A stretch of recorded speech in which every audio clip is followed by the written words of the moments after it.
In a bag, in a box, in a cupboard, in a room are my beautiful, gorgeous silk kimono. I wear them precisely never.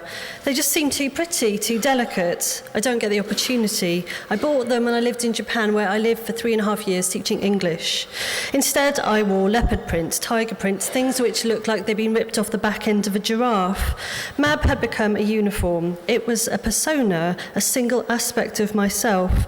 I performed about 800 times in 8 years, but I also felt a little bit trapped.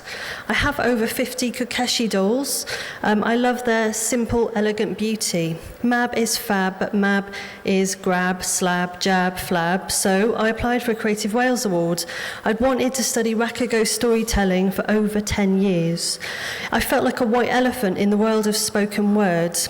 These images, by the way, are photos I took in Japan. The Creative Wales Award allowed me to remember I'd been taking photos longer than writing or performing.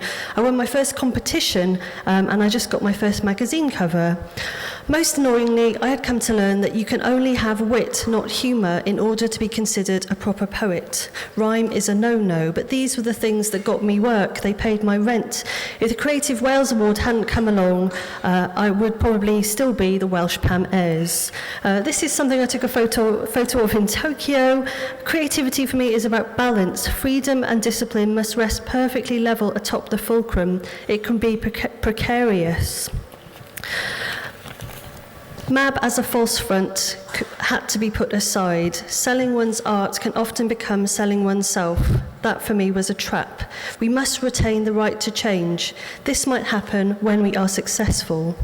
Creative Wales allowed me to send out tentative tentacles of interest into other areas. I could build on what I knew. I could change it. I could even tear it down. I went to Japan, studied Rakugo, and I still enjoy performing that.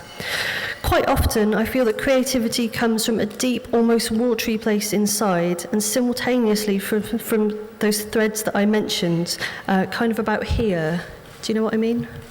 There? Okay.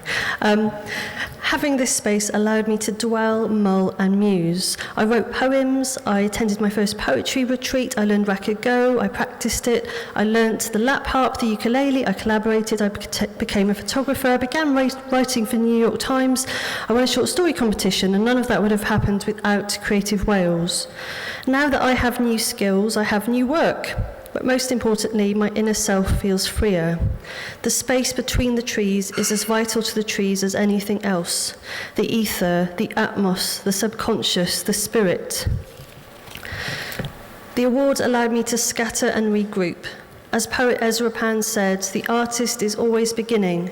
Any work of art which is not a beginning, an invention, a discovery, is of little worth. I had many beginnings, and I'm still having them now, thanks to the award. Because my real name isn't Mab Jones, it never was. It's Michelle Anastasia Oliver, don't tell anyone. I've grown away from Mab. That change was already happening, but the award allowed it to become a reality. I rejoined the world at the end of the award, a new person who was myself. Several aspects better melded. You can still call me Mab, but the award changed my life because it changed me. That might sound like arty bullshit. To continue the theme, there was a kind of poo theme running through that, but it's true. And I finally got to wear the kimono. I get to wear them quite a lot. They're not hidden in a box, in a bag, in a cupboard somewhere. They're not just for show.